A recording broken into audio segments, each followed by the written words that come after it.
lives. Madam Speaker, I know that River NCU, I know it's in Honorable Mulungi's place. It killed so many people sometimes back. And if we could also come up with such rivers which are ancestor, because for it to kill people, so many people, although it's being constructed, if there was this authority, it could have come up with some mitigation issues so that the bridge is constructed. But it is not, the project has been started and it's not over. I also have an accident-prone area in my constituency where after every few days people are killed. The road has a problem. So if there are deaths which are caused in this road between Kombo, Kabati and Katutu, if this authority, we should also look at such things why is this happening every time, and then come up with mitigation measures, and with the funds they'll be able to come up with a solution for all these disasters. So with that, Madam Speaker, I support the bill and say that when it becomes an act, then we'll be able to save lives. Thank you, Madam Speaker. The Honorable Majority Leader. Thank you, Honorable Speaker. I rise to support this bill. Honorable Speaker, as was well said by the Honorable Chakapong when he moved this bill on my behalf, and allow me, Honorable Speaker, to take this opportunity to thank him for not just moving this bill on my behalf, but also having led his committee in consideration of this bill. And Honorable Speaker, going through the committee's report, I do agree with a number of their proposals, Honorable Speaker. And it's also important, Honorable Speaker, to know that this is a bill that I did in the last Parliament and is among the bills that lapsed, which we sought to revive in this 13th Parliament. And the need, Honorable Speaker, emanated from the desire to have a proper legal framework that would coordinate disaster risk management in the country, because we lacked that, Honorable Speaker, and we still lack.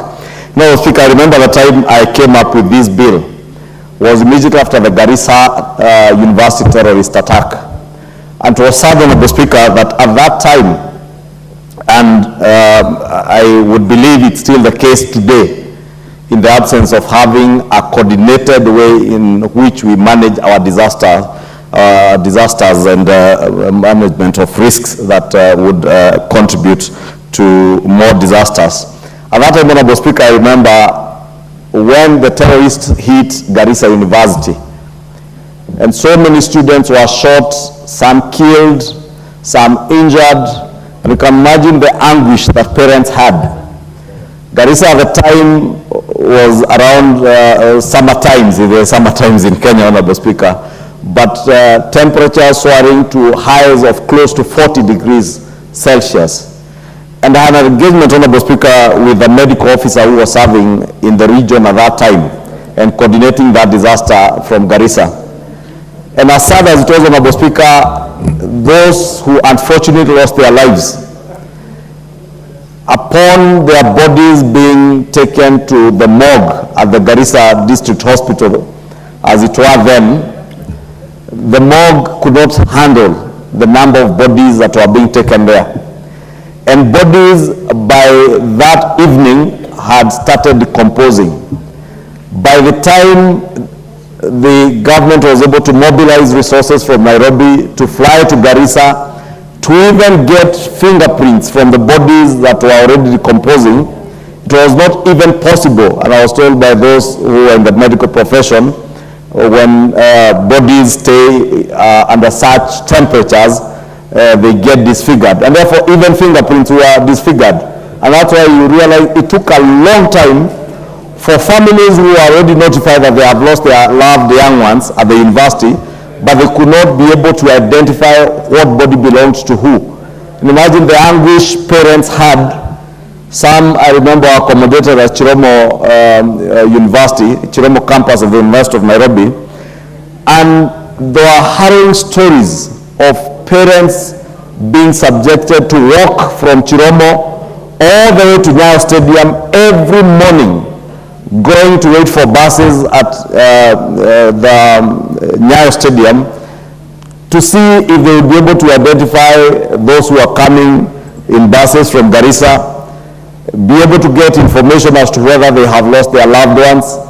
And eventually, Honorable Speaker, I remember I engaged with one parent who had traveled all the way from West Pokot, sold his 3 goats to get fare to come to Nairobi.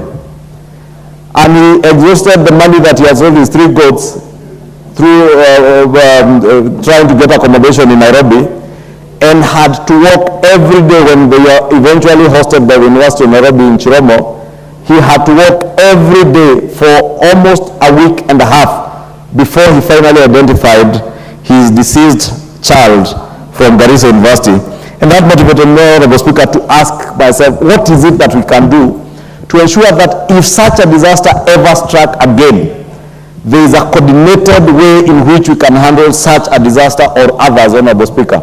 And from members' contributions, you can hear the anguish even ourselves as members of parliament have to go through every now and then, with simple disasters like the blowing off of roofs of our primary schools by strong winds, or floods, when floods ravage our constituencies, be it in Budalangi or somewhere in eastern Kenya.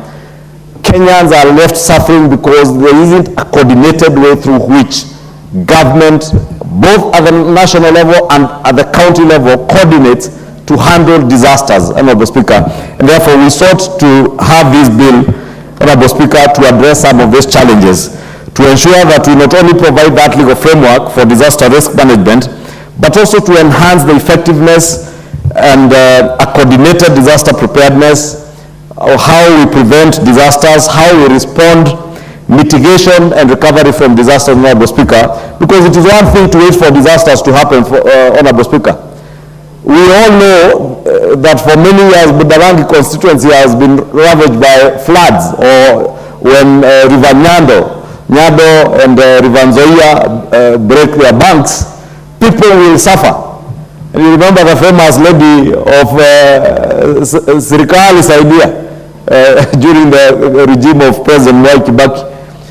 And that lady brought to the fore the suffering of the people of Budalangi from floods. And I remember government at that time moved from those calls to establish dikes and other mitigation measures, but we do not have to wait for Kenyans to cry out. We should be proactive. We should move ahead of time to see how we can not only prevent and mitigate disaster, but also ensure that Kenyans are able to recover quickly post-disasters, Honorable Speaker. And therefore, this bill seeks to address some of those issues and also to reduce disaster risks and vulnerabilities at the national and also at the county levels of government. Honorable Speaker, members are aware that every county government and even the national government has funds that are usually set aside for unforeseen emergencies. And these contingency funds, Honorable Speaker, are never utilized for the right purposes, and you find that a disaster hits a county and the county government of that particular county has no resources. Yet in their budgets, they had budgeted for a contingency fund for such eventualities and emergencies. By the time the disaster hits them, they are ill prepared and are always calling on the national government to come to their rescue. And therefore, we want to have a coordinated process so that we know how do we establish that